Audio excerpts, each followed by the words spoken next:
আসসালামু আলাইকুম। ভর্তা প্রিয় বন্ধুদের জন্য নিয়ে চলে আসলাম আরও নতুন একটি ভর্তার রেসিপি নিয়ে। বন্ধুরা, আপনারা তো অনেক কিছুর ভর্তা খেয়েছেন, কখনো কলমি শাক ভর্তা করে খেয়ে দেখেছেন কি?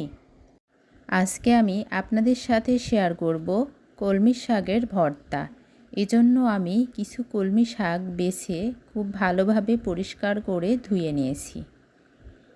এটাকে কুচি করে কেটে নিলাম। শাকগুলো কিন্তু একেবারেই তাজা।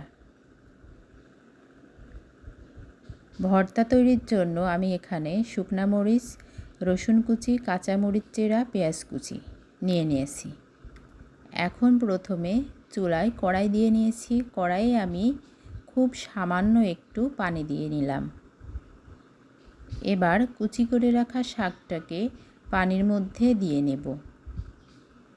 স্বাদমতো লবণ, কিছু কাঁচামরিচ চেরা, রসুন কুচি,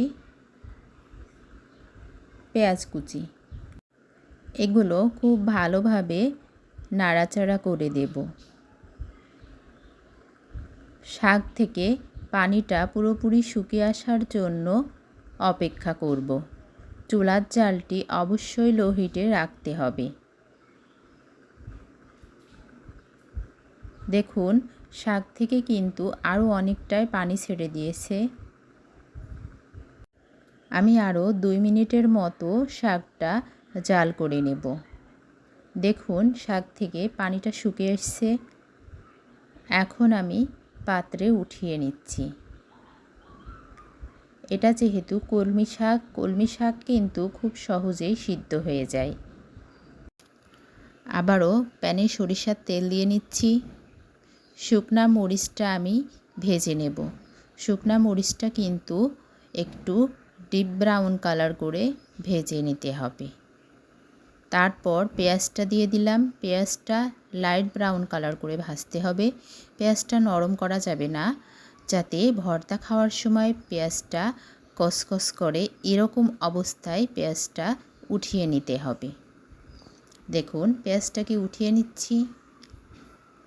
এখন আমি ভর্তাটা তৈরি করে নেব।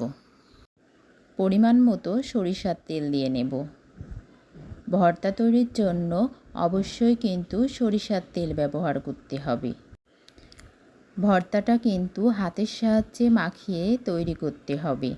এখানে কোনো শিলপাটা বা বিলিন্ডার ব্যবহার করা যাবে না, তাহলে শাকের টেস্টটা কিন্তু কমে যাবে। আমি মনে করি ভর্তাতে যদি ঝালটা বেশি না হয়, তাহলে ভর্তা খেয়ে পুরোপুরি তৃপ্তি পাওয়া যায় না। গরম ভাতে যদি থাকে ঝাল ঝাল ভর্তা, কারই না ভালো লাগে বলুন। আমার এই রেসিপিটি ফলো করে আপনারা অবশ্যই ট্রাই করুন।